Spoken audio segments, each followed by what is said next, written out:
नमस्कार मित्रांनो, मन धागा धागा जोडते नवा या मालिकेच्या आजच्या भागात आज आपण बघणार आहोत. वृंदा, अक्कू आणि सुधा झोपायला जातात तेव्हा सार्थक हळूच त्याची डायरी काढतो आणि लिहायला सुरुवात करतो. त्यात तो लिहित असतो की माझ्यासमोर नेहमी आनंदीचा चेहरा येत असतो, ते मी तिला सांगावं का? काय वाटेल तिला? नाही, मी आता काहीच बोलायला नको. खरं तर मला कळतच नाही की ह्या नक्की काय फिलिंग आहे. आनंदी कधी येईल याचीच मी वाट बघतोय. तिचा हासरा चेहरा हा डोळ्यांसमोरून जातच नाही. हे सर्व काय आहे तेच कळत नाही. परंतु एवढं मात्र नक्की आहे की ही मैत्री खूप स्पेशल आहे. रात्रीच्या वेळी आनंदी किचनमध्ये काहीतरी बनवत असते. अण्णा विचारतात की आनंदी, अगं हे काय करतीयस तू? आनंदी म्हणते की हो, सार्थक सरांनी मला गिफ्ट म्हणून एवढ्या भाज्या दिल्यात ना, तर आता मी सुद्धा त्यांना रिटर्न गिफ्ट द्यायला हवं ना. तर अण्णा म्हणतात की अगं मग हे काय करतीयस तू? तर आनंदी त्यावर सांगते की हे तुम्हाला उद्याच कळेल, सरप्राईज आहे. अण्णा म्हणतात की बरं ठीक आहे, तुला जे करायचं ते कर, फक्त लवकर झोप कारण खूप उशीर झालाय. आनंदी म्हणते की हो अण्णा, गुड नाईट. आणि ती स्वतःशीच म्हणत असते की सार्थक सर, हे वेगळं गिफ्ट तुम्हाला नक्कीच आवडेल. माफ करा मित्रांनो, पण जर तुम्ही चॅनलवर नवीन असाल किंवा अजूनही चॅनलला जर सबस्क्राईब केलं नसेल तर प्लीज सबस्क्राईब करा आणि बेल आयकॉनवरही क्लिक करा. स्टार प्रवाहावरील सर्व मालिका तुम्हाला आमच्या चॅनलवर बघायला मिळतील. धन्यवाद.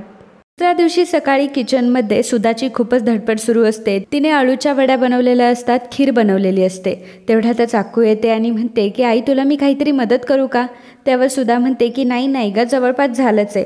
बरं सार्थक कुठे आहे? अक्कू सांगते की तो गिफ्ट आणायला गेलाय. आनंदीला जे आवडतं ना तेच तो घेणार आहे. सुधा म्हणते की अरे वा, मस्तच. आणि तू का रेडी नाही झाली आहेस अजून? अक्कू म्हणते की हो, जातेच. वृंदा मात्र मागे म्हणत असते की सुधा, तुला गोड गोड वागायचं तर वाग तू त्यांच्याशी, परंतु मी मात्र डोळ्यात तेल घालून त्या आनंदीवर लक्ष ठेवणार आहे.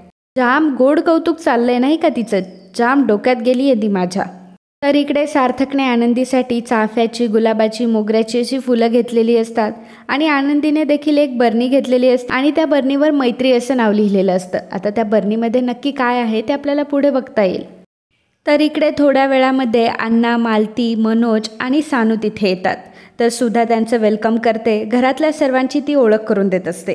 अर्णव आणि सानवीची देखील ओळख होते. केदार त्यांना खेळायला बाहेर घेऊन जातो. तर थोड्या वेळामध्ये आनंदी आणि लीना देखील आलेले असतात. आनंदी आणि लीनाचं सुद्धा वेलकम करते. सार्थक सुद्धा येतो. सार्थक आनंदीला चाफ्याची फुलं देतो. मालती म्हणते की अरे वा, आमच्या आनंदीला चाफ्याची फुलं ही फार आवडतात. अक्कू बोलून जाते की म्हणूनच तर आणली आहे दादाने. सार्थक म्हणतो की मला खूप आवडतात चाफ्याची फुलं, मी रोज आणतो घरी. अक्कू म्हणते की हो का, मला तर नाही कधी दाखवलं. सार्थक म्हणतो की तुला सांगतो मी उद्या. आई, अगं मी आणतो की नाही चाफ्याची फुलं रोज? तर त्यावर सुधा देखील म्हणते की अरे मला नाही माहिती. म्हणजे माझ्यासाठी कधी आणली नाही आहेस तू चाफ्याची फुलं? सार्थक म्हणतो की अगं आई, तुला आठवत नाही आहे का, मी तुला कालच तर चाफ्याची फुलं दिली, परवा सुद्धा दिली होती, आठव. त्यावर सुधा म्हणते की हो हो हो. सार्थक म्हणतो की मला चाफ्याची फुलं ही फार आवडतात, मी तर अगदी रोजच घरामध्ये आणून ठेवतो. आनंदी म्हणते की सार्थक सर, मी देखील तुमच्यासाठी एक गिफ्ट आणलंय. सुधा म्हणते की मी पण म्हणजे? त्यावर आनंदी सांगते की सार्थक सरांनी मला फ्रेंडशिप डेला गिफ्ट दिलं होतं. अक्कू म्हणते की मला माहिती आहे काय गिफ्ट दिलं होतं, भाज्या म्हटल्यावर सुधा म्हणते की काय भाज्या? सर्वजण हसू लागतात. तेव्हा आनंदी म्हणते की म्हणून मी सुद्धा सरांसाठी गिफ्ट आणलंय. आनंदी आणलेली बरणी ती सार्थककडे देते. त्यावर मैत्री लिहिलेलं असतं. तर सार्थक विचारतो की यामध्ये काय आहे? आनंदी म्हणते की त्यामध्ये लिंबाचं लोणचं आहे. अक्कू म्हणते की अरे वा, लिंबाचं लोणचं, दादाला तर ते खूप आवडतं.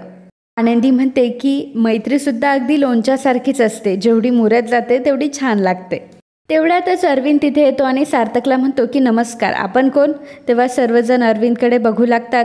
सार्थक म्हणतो की बाबा हो, मी सार्थक. अरविंद म्हणतो की कोण सार्थक? तेवढ्यातच आनंदी म्हणते की काका, तुम्ही कसे आहात?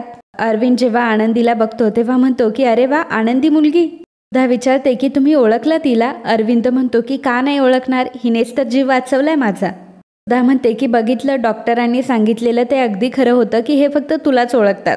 आनंदी म्हणते की काका, तुम्ही मला आनंदी मुलगी म्हणता आणि योगायोगाने माझं नाव सुद्धा आनंदीच आहे. अरविंद म्हणतो की आनंदी, मला तुला काहीतरी दाखवायचं आहे, तू येतेस माझ्यासोबत? आनंदी म्हणते की हो काकू. आनंदी अरविंद सोबत तिथून निघून जाते. तर सुधा सांगते की वृंदा, यांना आपलं घर दाखव ना. तर वृंदा घर दाखवत असते. वृंदा मालती आणि लीनाला सार्थकच्या रूममध्ये घेऊन येते आणि म्हणते की ही आमच्या सार्थकची रूम कशी वाटली तुम्हाला?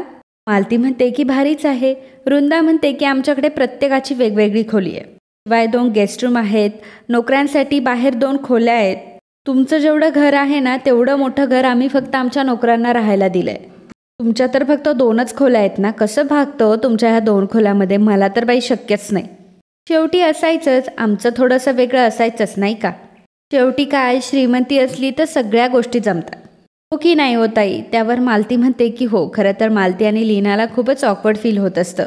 वृंदा म्हणते की बरं चला ना, अजून तुम्हाला बरंच काही दाखवायचंय. आणि त्या दोघींना घेऊन ती पुन्हा निघून जाते. अरविंद म्हणतो की आनंदी, जेव्हा मी ह्या बोर्डवर तुझं नाव वाचतो ना तेव्हा मला नेहमी तुझी आठवण येते. सार्थकसुद्धा तिथे आलेला असतो. अरविंद सार्थकला म्हणतो की सार्थक, अरे तू हिचे आभार मानले की नाही? हिनेच तर माझा जीव वाचवलाय ना. सार्थक म्हणतो की हो बाबा. अरविंद आनंदीला म्हणतो की आनंदी, तू आलीस, मला खरंच खूप बरं वाटलं. मी जरा माझ्या खोलीमध्ये जाऊन येतो. काका तिथून निघून गेल्यावर आनंदी विचारते की ही तर काकांचीच खोली आहे ना? काकांना हा आजार कधीपासून आहे? सार्थक म्हणतो की झाली काही वर्ष आता. मागच्या वर्षी काकासुद्धा गेला ना, त्यामुळे त्यांना अजून धक्का बसला. पण ते म्हणत होते ते अगदी खरं आहे की तुमचे आभार कसे मानावे तेच कळत नाही. आनंदी म्हणते की अहो सर, आभार कसले, आता आपण फ्रेंड्स आहोत ना. सार्थक म्हणतो की बाय द वे, मला तुमचं गिफ्ट खूप आवडलं हा. आणि आय थिंक माझ्या आईलासुद्धा खूप आवडलं आहे. आनंदी म्हणते की सर, तुम्ही खाऊन तर नाही बघितलं ना? सार्थक म्हणतो की नाही खाल्लं का? आनंदी म्हणते की कारण लिंबाचं लोणचं हे जास्त मुरल्यावर छान लागतं. सार्थक म्हणतो की अच्छा, मैत्रीसारखं. तेव्हा आनंदी सार्थककडे बघत असते. सार्थक आनंदीला बघण्यामध्ये एवढा हरवून गेलेला असतो की आनंदी त्याला आवाज देत असते तेही त्याला समजत नसतं. तर ती सार्थकला विचारते की सर, अहो तुम्ही कुठे हरवलात? चला, बाहेर सर्वजण वाट बघत असतील, आपण आता बाहेर जाऊयात. आनंदी तिथून निघून जाते. सार्थक मनामध्ये म्हणत असतो की सार्थक, अरे काय होतंय तुला? तर इकडे शलाका तिच्या साड्या दाखवत असते. ती म्हणत असते की माझ्या साड्या अगदी सगळ्या ब्रँडेड असतात, म्हणजे मी ह्या लोकल साड्या वगैरे वापरतच नाही, मला घ्यायलाच आवडत नाही. आणि ती पुढे दाखवते की हे बघा, हा माझा 10 लाखांचा सेट आहे. शलाका म्हणते की आणि हा परफ्यूम आहे 50,000चा. लीना, अगं तू ट्राय कर ना. ती म्हणते की अगं तुम्हाला परत कुठे भेटणार आहे ट्राय करायला, करून घ्या ना. वृंदा म्हणते की अहो तुम्ही शलाकाच्या साड्या बघितल्या का? आम्ही स्पेशली तिच्यासाठी साड्या डिझाईन करून घेत असतो. 25,000ची, ही 50,000ची, ही 75,000ची आणि ही अबव 1 लाख. तुमच्या आनंदीने जी स्पर्धेमध्ये साडी बनवली होती ती सुद्धा आम्ही विकत घेणार होतो. पण काय आहे ना, आम्हाला हलका माल चालतच नाही, आम्हाला सगळं कसं अगदी ब्रँडेड लागतं. एवढ्यातच अर्णव आणि सानू तिथे येतात. अर्णव म्हणतो की आई, हिने माझा टॉय घेतला. तर वृंदा म्हणते की अरे जाऊ दे, असू देत.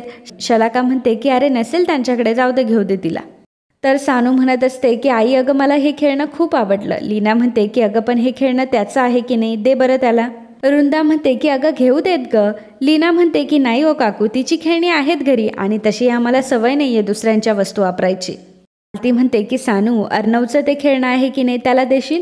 आणि मग सानू अर्णवला त्याचं खेळणं देऊन देते. लीनाला मात्र शलाका आणि वृंदाचा फारच राग आलेला असतो. मालती आणि लीना जेव्हा बाहेर निघून जातात तेव्हा वृंदा आणि शलाका मात्र एकमेकींकडे बघून हसत असतात. तर इकडे सुधा खीर भरत असते. त्यावेळी आनंदी म्हणते की काकू, मी तुम्हाला काही मदत करू का? सुधा म्हणते की हो, पाहुणी आली आहेस त्यामुळे फक्त खायचं. आनंदी म्हणते की हो काकू, असं काय करता? एकीकडे आपलं म्हणता आणि दुसरीकडे असं पर्क करून टाकता. सांगा ना मला, मी करते ना. त्यावर सुधा म्हणते की ठीक आहे, मग ह्या खिरीच्या वाट्या भरशील? आनंदी म्हणते की हो चालेल. सुधा तिथून निघून जाते. आनंदी खिरीच्या वाट्या भरत असते. वृंदा तिथे येते आणि आनंदीच्या हातावर जोरात मारते आणि म्हणते की अगं मला वाटलं की किडा होता म्हणून. तर असं वाटतं ना की जालिम औषधच फवारायला हवं इथे. आहे किडे झुरळं वगैरे यायला नको ना इथे. अन्नाची शितं इथं पडलेली असतात, त्यामुळे किडे खायला येतात बाहेरून असे वळवळ करत. परंतु त्यांना हे कुठे माहिती आहे की इथं वृंदा बसली आहे त्यांचा नायनाट करायला. खरं तर ती हे सगळं आनंदीला टॉन्ट मारत असते. वृंदा विचारते की तू काय करतेयस इथे? आनंदी म्हणते की मी सुधा काकूंना मदत करत होते. वृंदा म्हणते की छान छान, काय स्पीड आहे तुझा. आनंदी म्हणते की काकू अहो मला सवय आहे कामाची. वृंदा म्हणते की कामाच्या स्पीडबद्दल तर मी बोललीच नाही तुला, घरात घुसण्याच्या स्पीडबद्दल बोलतीये मी. तू तर अगदी थेट किचनच गाठलंस. जमतं हा तुम्हा मुलींना मोठ्या घरात लग्गा मारून मस्का मारायला. आनंदी म्हणते की काकू अहो तुमचा काहीतरी गैरसमज होतोय. वृंदा म्हणते की 1 मिनिट, मी तुझी काकू नाहीये, सार्थकची काकू आहे. आणि कसला गैरसमज ग? काही गैरसमज झाला नाहीये माझा. तू जेवायला पाहुणी आलीस आणि किचनमध्ये घुसलीस आणि याला काय म्हणतात तर मस्केबाजी. सार्थकच्या वडिलांना गोंडा दाखवून गुंडाळलंस तू आणि आता त्याच्या आईला मस्का मारतीये. आमच्या सार्थकच्या मागे खूप मुली वेड्या होतात. काय वाटलं त्याच्या आईला मस्का मारून तुझं लग्न होईल त्याच्याशी? ऐकून आनंदीला तर धक्काच बसतो. आनंदी म्हणते की अहो काकू असं काहीच नाहीये. वृंदा म्हणते की तू एक पाहुणी आहेस, पाहुण्यासारखीच राहा. जेव आणि निमूटपणे इथून निघून जा. बाकी कुठलीही स्वप्न बघायच्या फंद्यात पडू नकोस. आनंदीच्या गालावर हात ठेवून ती विचारते की कळलं तुला? तर सुधा वृंदाला हाक मारते, त्यामुळे वृंदा तिथून निघून जाते. आनंदीला मात्र वृंदाचं बोलणं खूपच खटकलेलं असतं. सर्वजण जेवायला बसलेले असतात तेव्हा सुधा म्हणते की आनंदी, तुझी आणि बाबांची छान मैत्रीण झाली आता. खरं सांगू का, तू रोजच येत जा आमच्या घरी, त्यानिमित्ताने बाबांना सगळं आठवेल बघ. अक्कू म्हणते की हो आनंदी, तू रोजच येत जा. काय दादा, चालेल ना तुला? सार्थकला काय बोलावं ते कळत नाही. अण्णा म्हणतात की रोज नाही पण वरच्यावर येत जाईल ती. आणि जर सार्थक सरांच्या बाबांना बरं वाटणार असेल तर ती नक्कीच येईल. काय आनंदी? आनंदी मात्र वृंदाकडेच बघत असते. त्याचवेळी सार्थकला खोकला येतो, त्यामुळे आनंदी पटकनच सार्थकला पाणी देते. आणि सार्थकची आनंदीला किती काळजी आहे हे सर्वांना दिसतं आणि सर्व तिच्याकडे बघू लागतात. वृंदा म्हणते की अगं तो काय आता लहान आहे का, तो घेईल त्याचं पाणी. तू पाहुणी आहेस की नाही, आधी जेव बरं सावकाश तू. आनंदी मात्र वृंदाकडे बघत असते. तर मित्रांनो, आजचा हा भाग इथे संपतो. पुढील भागात आपल्याला पाहायला मिळणार आहे. रेश्मा म्हणते की आता तयार राहा हा रेशमाचा वार झेलण्यास. तर इकडे अक्कू ही सार्थककडे येते आणि म्हणते की अरे दादा, तू बघितलंस, तुझा आणि आनंदीचा फोटो अख्ख्या सोशल मीडियावर फिरतोय. सार्थक जेव्हा तो फोटो बघतो तर तो फोटो असतो स्पर्धेच्या वेळी, जेव्हा हेल्मेट काढताना आनंदीला सार्थकने सावरलेलं असतं आणि रेशमाच्या मुलींनं तो फोटो क्लिक केलेला असतो आणि तो फोटो रेशमानेच व्हायरल केलेला असतो. आणि तो फोटो बघून सार्थकला मात्र मोठा धक्का बसतो. तर मित्रांनो, असेच मन धागा धागा जोडते नवा या मालिकेचे डेली अपडेट बघण्यासाठी आत्ताच आपल्या चॅनलला सबस्क्राईब करा. आणि आजचा हा भाग तुम्हाला आवडला असेल तर व्हिडिओला लाईक आणि कमेंट करायला अजिबात विसरू नका. धन्यवाद.